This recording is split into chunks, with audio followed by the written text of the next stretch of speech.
Welcome back my friends. आज हम लोग लेंस कॉन्सेप्ट का डिस्कशन करने वाले हैं। देखिए, क्वेश्चन अराइज हुआ, लेंस क्या है? What is lens? What do mean by lens? मुझे पता है आप सब अच्छे बच्चे हैं, आपको पता होगा, बट फिर भी हम बताते हैं।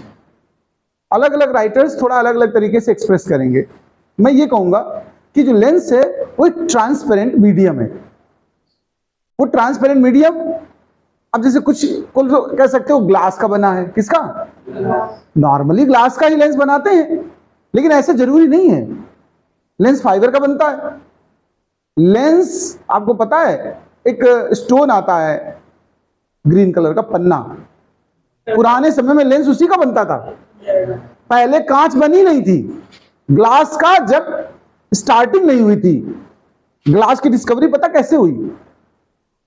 एक कोई व्यापारी था, सोरा एक होती है, मतलब सोरा मटेरियल है एक, ठीक है। वो व्यापार करते समय ले जा रहा था, तो एक जगह उसको कहीं रेगिस्तान के पास खाना बनाना पड़ा। तो ईंटे पत्थर मिले नहीं चूल्हा बनाने के लिए, पुराने जमाने की बात है। तो उसने वही जो सोरा लादे थे अपनी गाड़ी में, बैलगाड़ी वगैरह जो भी रही, घोड़ा गाड़ी, उससे दो चार टुकड़े उसी के पत्थर जैसे थे रख लिए, उसी भगोने चढ़ा दिया, नीचे सब न जला दी लकड़ियां। थोड़ी देर बाद वो सब मेल्ट हो गया पूरा सोरा, और वहां जो बालू थी उसके साथ मिक्स होके ट्रांसपेरेंट स्टोन जैसे बन गए। तो वहां से कांच की एक तरीके से डिस्कवरी हो गई। शुरुआत में लेंस या तो लोग ओवल शेप की बोतल्स में, ठीक है, पैकेट्स वगैरह भर के जैसे वाटर का यूज करते थे लेंस की तरह। मैंने कहा अभी पन्ने का इस्तेमाल करते थे। तो लेंस पहले कांच का नहीं होता था। तो हम अभी फिलहाल ये नहीं कहने वाले कि कांच ही लेंस है। हम कहेंगे क्या? Lens is a transparent medium. ध्यान से सुनना, lens is a transparent medium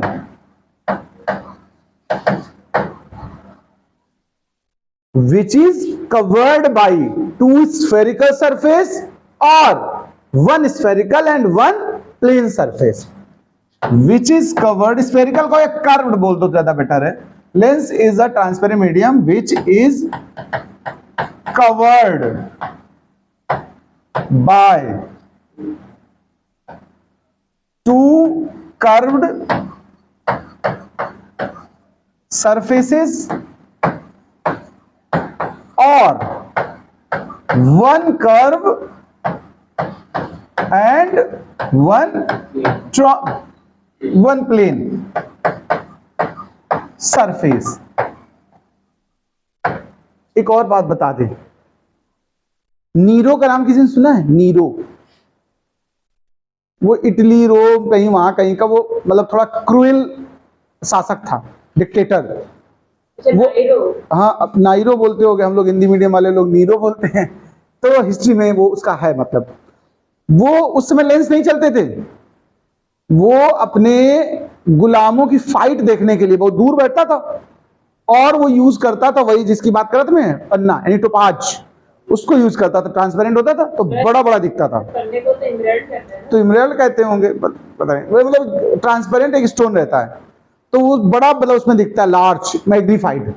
तो दूर बैठ के देखता था। अच्छा, उन गुलामों के पास बैठ के देखे अगर, तो पता नहीं कौन गुलाम क्या फेंक के मार दे उसके, तो इसलिए दूर बैठता था वो। कहा जाता है एक तरीके से वहीं से लेंस का कॉन्सेप्ट डेवलप हुआ। लेंस की डिस्कवरी अगर किसी कंट्री को श्रेय जाता है तो वो इटली है। कौन है?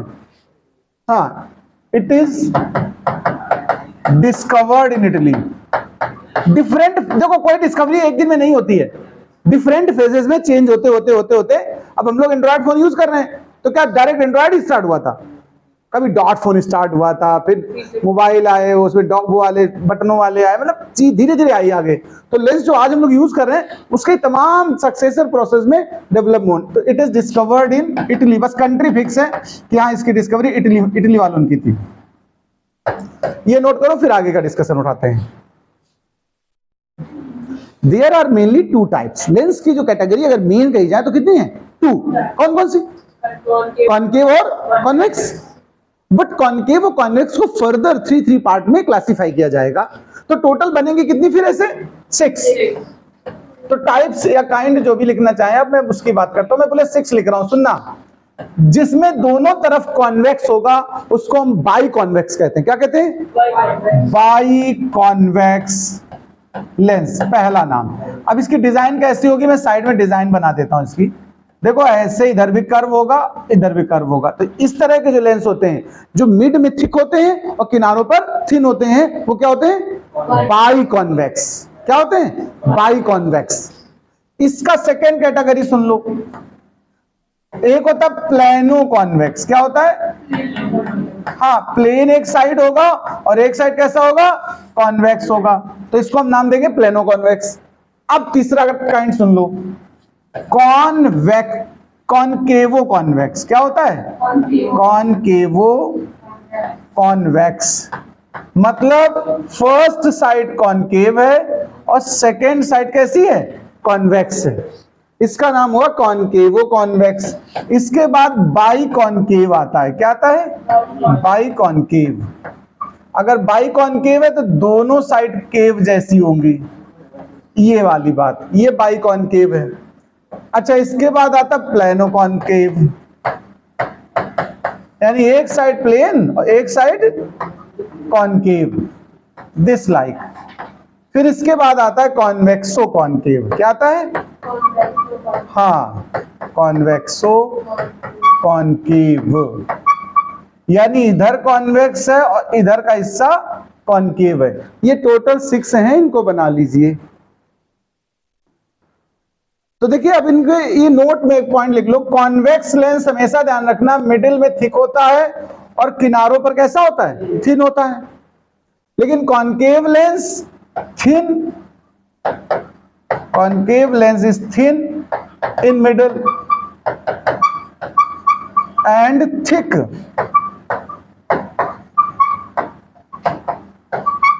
Eight ends. एंड्स लिख दो, एजेस लिख दो, कुछ भी लिख दो। एक और बात बता दे, ये तो टच करोगे तब महसूस होगा तुम्हें कि कहां थिक है कहां थिन है।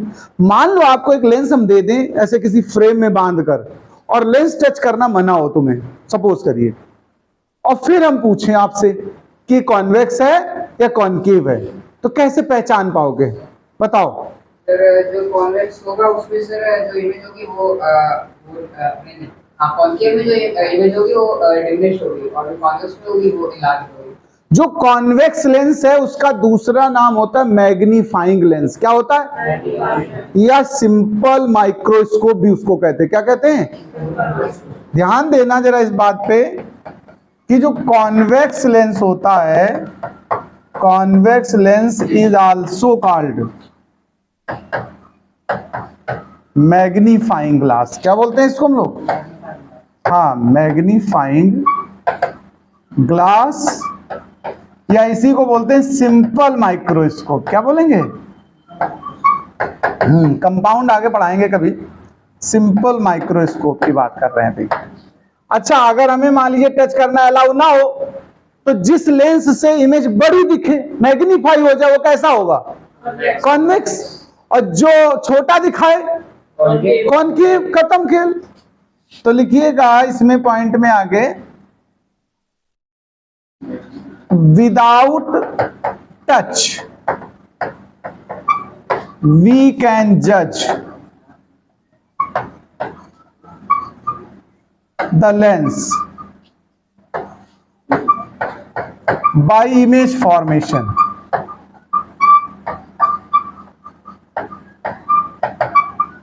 इमेज फॉर्मेशन से हम लोग इसको जज करेंगे। Convex lens give magnified image. Magnified words तो समझते हो ना, इनलार्ज। और कॉनकेव कैसा देगा? हाँ, कॉनकेव लेंस गिव डिमिनिश्ड। हम इससे जज कर पाएंगे कि हमारा कौन सा वाला लेंस है। इसको नोट करो जरा। देखो, आई लेंस के बारे में थोड़ा एक लाइन लिख लो। Eye lens is a convex lens made of protein, made of protein and it is, its refractive index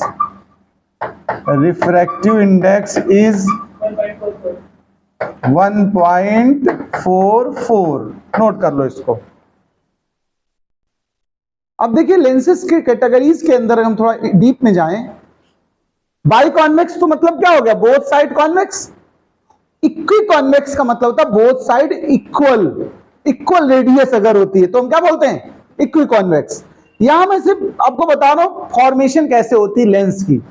जैसे लेंस फॉर्म करने के लिए हुआ क्या, एक ये स्फेयर है कांच का हॉलो और एक ये स्फेयर है। देखो इस वाले स्फेयर से इतना टुकड़ा काट दीजिए, ये वाला, ध्यान से समझना मेरी बात को। इतना वाला हिस्सा हम काट के हटा दे रहे हैं, सिर्फ इतना हिस्सा लिया देखो, और इस वाले से इधर का हिस्सा हटा दो। बस मैं ये आपसे पूछना चाहता हूं कि ये कॉन्वेक्स नहीं लग रहा क्या तुम्हें? लेकिन इसकी इस तरफ की रेडियस बड़ी रेडियस है कि नहीं बताओ, ग्रेटर है कि नहीं बताओ? यानी इस वाले जो स्फीयर इधर से घूमा था इसकी रेडियस ज्यादा है और जो इधर से घूमा था इसकी रेडियस कम है। यहां R1 छोटा है और R2 बड़ा है। ऐसे लेंस में सेंटर जो लेंस का है वो ऑप्टिकल सेंटर नहीं होगा, वो सेंटर से किधर इधर खिसक चुका होगा। ऑप्टिकल सेंटर क्या क्या नहीं होगा मैं ये बता रहा हूं, कब सेंटर पर नहीं होगा। अगर यही प्लेनो कॉन्वेक्स हो, कैसा हो, तो भी ऑप्टिकल सेंटर सेंटर पर नहीं होगा, इस सरफेस पे आ जाएगा। कहां जाएगा? अगर कॉन्वेक्सो कॉनकेव हो तो भी बाहर निकल जाएगा, ऑप्टिकल सेंटर लेंस में ही नहीं एग्जिस्ट करेगा। कहां नहीं एग्जिस्ट करता है? लेंस में एग्जिस्ट ही नहीं करता। सुनिए, दोनों या तो ये कॉनकेवो कॉन्वेक्स या कॉन्वेक्सो कॉनकेव, इन दोनों केसेस में जो लेंस का ऑप्टिकल सेंटर हुआ वो लेंस के अंदर होता ही नहीं है, लेंस से बाहर होता है। तो हम कभी ये नहीं कह सकते हैं कि centre of the lens is optical centre, ये कहना हमेशा के लिए सही नहीं है।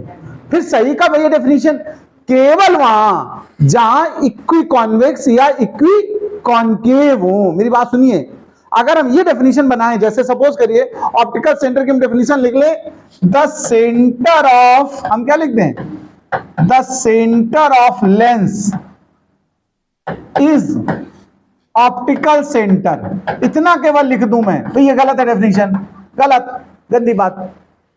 ये केवल शर्त है, ये तब सही है जब दोनों साइड का सिस्टम इक्वल होता, तो जो सेंटर बनेगा वही ऑप्टिकल सेंटर होगा। तो अगर हम इसी डेफिनेशन को मान लो सही बनाना चाहें तो हमें आगे एक चीज जोड़नी चाहिए, कंडीशन। हमने लिखना चाहिए कि the centre of lens is optical centre for equi convex, हाँ, और इक्वी कॉनकेव, तब तो ये डेफिनेशन सही है। अदरवाइज जैसे प्लेनो कॉन्वेक्स या प्लेनो कॉनकेव होता, जो उसका जो ऑप्टिकल सेंटर होता है वो कर्व के पार्ट पे चला जाता है, जहां कर्व बनता है उस जगह, बीच में नहीं आता है। और दोनों तरफ अगर कर्वेचर हो, देखो ये जैसे कॉनकेवो कॉन्वेक्स और कॉन्वेक्सो कॉनकेव, इन दोनों के ऑप्टिकल सेंटर लेंस से भी बाहर होते हैं। कहां होते हैं? तो इस डेफिनेशन में आप ये इंप्रूवमेंट कर पाएंगे कि नहीं? बाद में कि 12th स्टैंडर्ड में ये भी डेफिनेशन नहीं लिखाऊंगा मैं, वहां डेफिनेशन कुछ और है, वो अभी हम बताना नहीं चाहते, बताने को बता भी देंगे। चलो अभी पहले बात करते हैं। सबसे पहले तो क्या बताना चाहते हैं आपको? Principal axis. Okay, principal axis क्या? सुनिए, ऐसी लाइन जो लेंस के सेंटर से पास हो, ध्यान से सुनना मेरी बात, ऐसी लाइन जो लेंस के सेंटर से पास हो, मिड से पास हो, और दोनों तरफ के सरफेस पर परपेंडिकुलर हो। कैसी हो? उसे बोलते हैं प्रिंसिपल एक्सिस। अब आप सबसे पहले यही डेफिनेशन लिखिए, लिखिए the line passes through, the line passes through center of lens and perpendicular to both perpendicular to both surface is called principal axis, is called principal axis। ये तो principal axis की डेफिनेशन हो गई। फिर इसके बाद ये लिखना तुम, ये ऑप्टिकल सेंटर की डेफिनेशन है, नोट कर लो दोनों डेफिनेशंस।